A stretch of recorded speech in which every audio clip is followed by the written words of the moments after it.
One Saturday morning, I caught my mother's boyfriend staring at me through the bathroom window while I was taking my bath. That was the beginning of everything falling apart. That was the moment my fragile world finally shattered. I had just turned 17 the previous month. My name is Florence. I was in my final year of secondary school and lived with my mother in a small two-bedroom apartment we could barely afford. We didn't have much, but we had each other, or so I thought. My mother had raised me alone since I was a baby. She never spoke about my father, except to say he abandoned her before I was born. Despite everything, I was content. I cleaned the house, fetched water, cooked meals when she was tired, and did well in school. I didn't go out much. I had no siblings, no social life. But I had my books and one old brown diary where I poured every thought, every fear, every dream. That diary was the only place I truly felt safe. Then one rainy evening, everything changed. My mother came home with a man. He was tall, well built, and too confident. His name was Osahan. This is Osahan, she said without looking at me. He will be staying here for a while. He didn't speak much. He just smiled and nodded. He looked much younger than my mother. His clothes were tight, his cologne strong, and his eyes too sharp. From the moment he arrived, he made me uncomfortable, but I kept it to myself. Within days, he had taken over the house. He sat on the only couch we had like it belonged to him. He changed the TV station without asking. He ordered my mother around. And worst of all, he watched me. It started with glances. I would be sweeping the parlor, and he would stare at me in a way that made my skin crawl. One afternoon, while I was mopping the floor, he asked casually, "Do you have a boyfriend?" I felt my hands go cold. That evening, I gathered the courage to tell my mother, "Mom, the way Osahan looks at me sometimes makes me feel very uncomfortable." She looked up from her phone with tired eyes. "What exactly are you trying to say, Florence?" "I'm not saying he has done anything, but I don't feel safe." She dropped her phone on the table. "Are you trying to ruin my relationship? Why must you always bring problems? Do you think everyone wants you? Do you even look at yourself in the mirror?" I stood there, frozen. I said nothing more. 3 weeks passed. Then one Saturday morning, while I was bathing, I heard a soft noise. I turned, and there, at the top of the bathroom wall, was Osahan's face through the window louvres. He didn't flinch. He just stared. I screamed. By the time my mother rushed into the backyard, he was gone. I told her exactly what happened. I was still shaking, my towel barely holding around me. She looked at me like I was the criminal. "You saw him?" she asked coldly. "Yes." "Then maybe next time you should close your body properly." I stared at her, speechless. That night, I cried in my room. I reached for my brown diary and wrote everything down. I didn't know what else to do. My mother was my only family. I had no father, no siblings, no one to run to. That diary was the only place I felt heard. But I wasn't alone in the room that night. The next morning, when I came back from the bathroom, my diary was gone. I found it in the parlor. My mother was holding it in her hands, flipping through the pages, her face unreadable. Then she looked up at me and said, "So this is what you've been writing? Accusing me in your book, calling Osahan a pervert, making me look like a fool." My lips parted, but I couldn't speak. She walked up to me, and with cold, deliberate hands, she tore my diary in half. "You are ungrateful, Florence," she said. "You are a problem, just like your father." I stood there, silent, numb. Things only got worse from that day. Osahan began to walk around the house shirtless. He brushed past me on purpose. One day, he touched my back and whispered something I didn't fully hear. I stayed in my room most of the time. I didn't eat. I couldn't focus in school. I was breaking apart. Then one Sunday after church, I was asked to cook rice. I was so distracted, I forgot to add enough salt. Osahan tasted it and spat it out dramatically. "She's trying to poison me," he said from the parlor.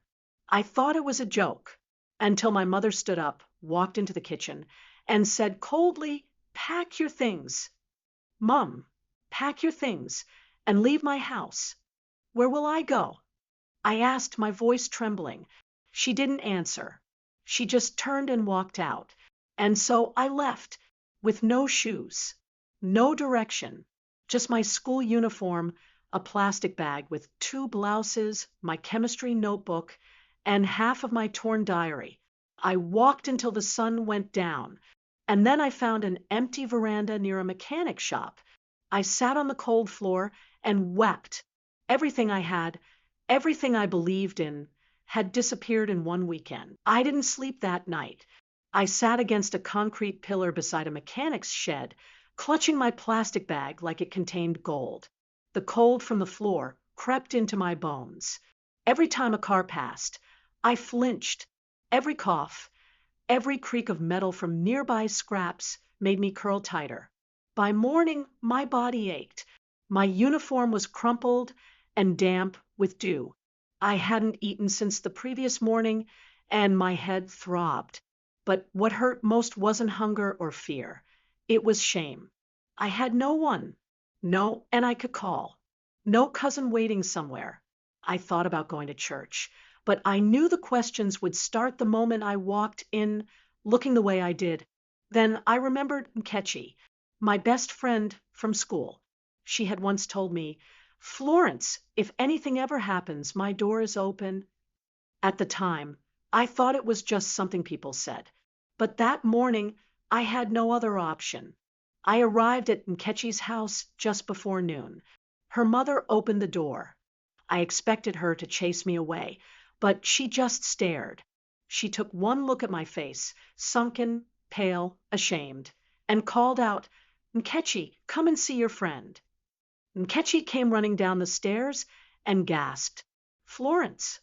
She pulled me into her arms. And just like that, the tears came again. I hadn't cried in front of anyone in years. But in that moment, I didn't care. I stayed with Nkechi for 2 days. Her mother gave me food, a fresh towel, and a mattress on the floor of Nkechi's room. I didn't ask for much. I barely spoke. I just stared at the ceiling most nights and wondered what I had done to deserve such betrayal. By the 3rd day, Nkechi's mother called me aside. "Florence, I don't want to be harsh," she began gently, "but we're already struggling here. I have 4 children and a husband with no steady income. You're a good girl, and I know your situation isn't your fault, but I can't keep you for long." I understood, and I respected her honesty. She offered to call my mother and beg her to take me back. I shook my head.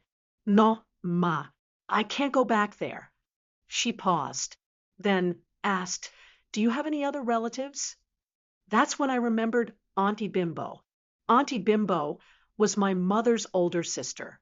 She lived in a different town and had tried several times to take me in when I was younger.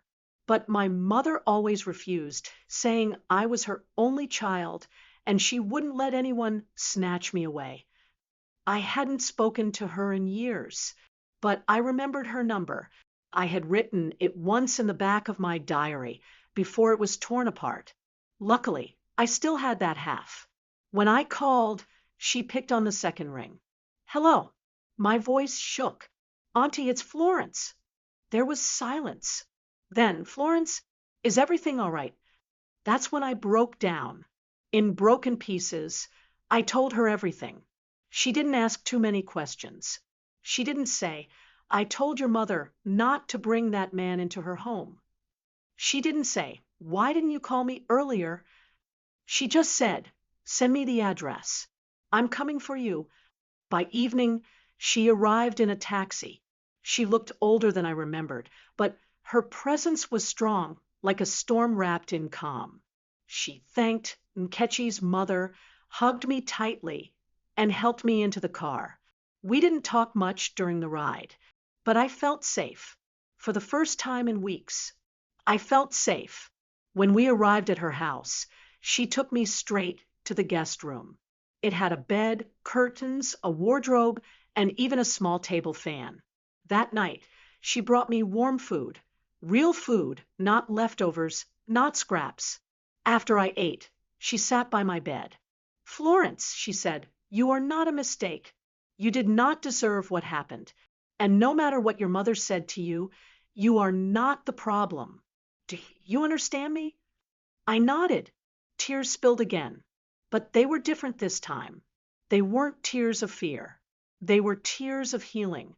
The next morning, she enrolled me in a new school, bought me a few clothes, and gave me a fresh notebook to replace my torn diary. "This is for your new story," she said.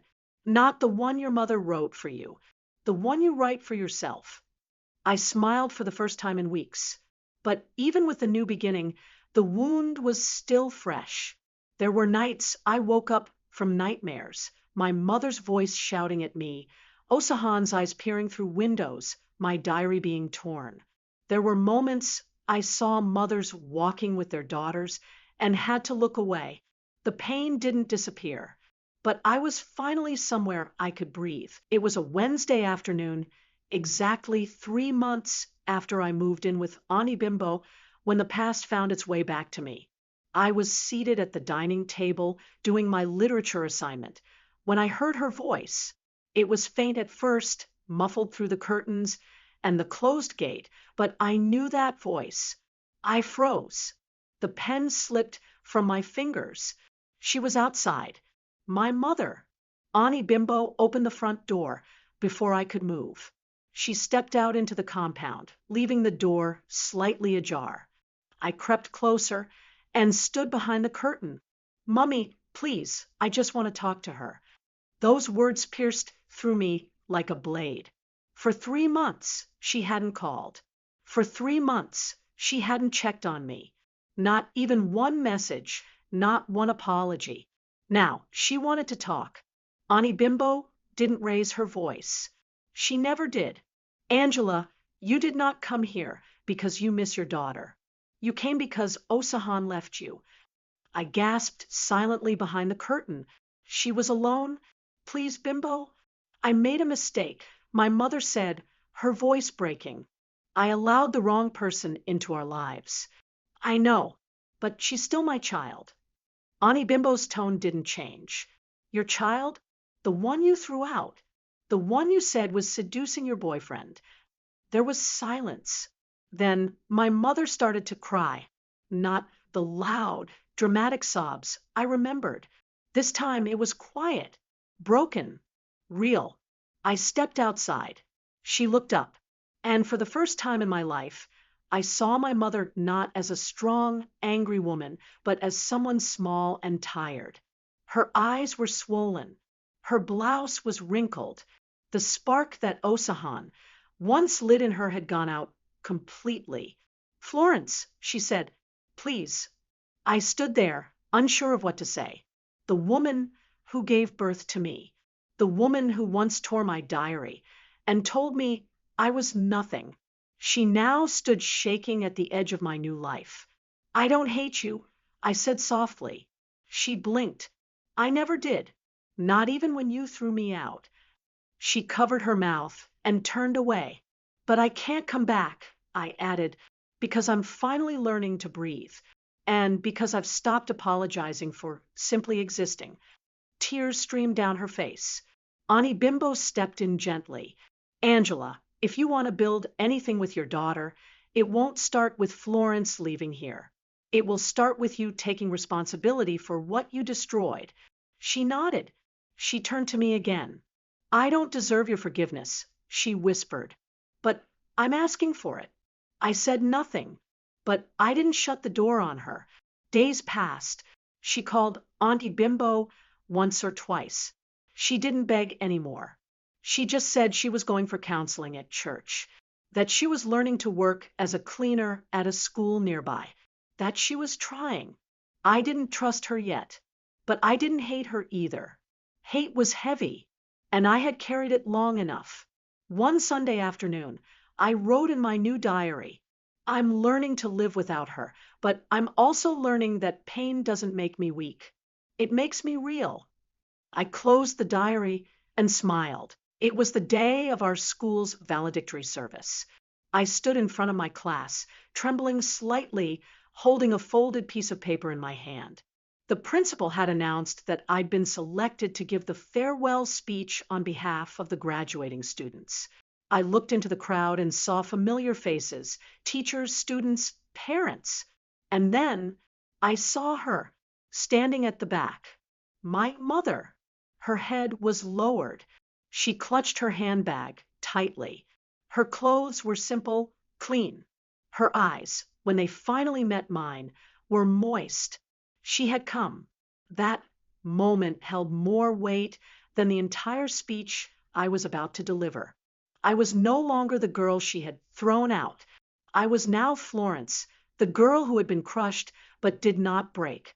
I took a deep breath and began my speech. I didn't talk about grades or school memories.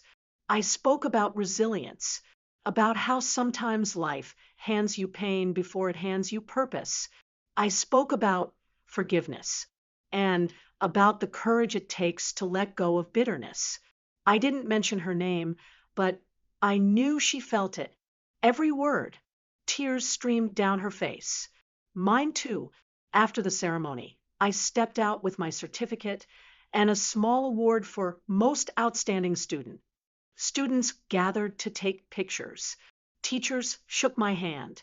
Nkechi ran up and hugged me, but I kept looking around until I saw her. My mother stood alone beneath the shade of a tree near the school gate. She didn't wave. She didn't call me. She just waited, and I walked to her. She reached into her bag and pulled out something, a small box wrapped in cheap gift paper. I know I can't make up for what I did, she said, but this is yours. I opened it. Inside was a new brown diary, just like the one she tore apart months ago. Only this one had a gold key, and my name engraved on the front, Florence Adeaby. My hands trembled. Thank you, I whispered. She didn't say anything. Her lips just quivered as she nodded. Then, slowly, I hugged her, not because everything had been fixed, not because I had forgotten the pain, but because healing doesn't always begin with justice. Sometimes it begins with mercy. Later that week, I moved on to university, fully sponsored by a scholarship my new school had nominated me for. I kept in touch with Auntie Bimbo. She called every Sunday, her voice full of pride. And my mother? She didn't become perfect overnight, but she kept trying. She kept reaching out. Slowly, carefully, respectfully. She had lost the daughter she abandoned, but she was beginning to know the woman that daughter had become. One night, months later, I sat by my hostel window and opened the diary she gave me. I wrote just one sentence. She left a girl behind, but the girl grew wings and never stopped rising. And I smiled because I had become the author of my own story. And this time, no one would ever tear my pages again. If this story touched your heart, don't scroll away. Subscribe to Folktales by Cynthia for more real, emotional, and life-changing stories. Your next favorite story is just a click away.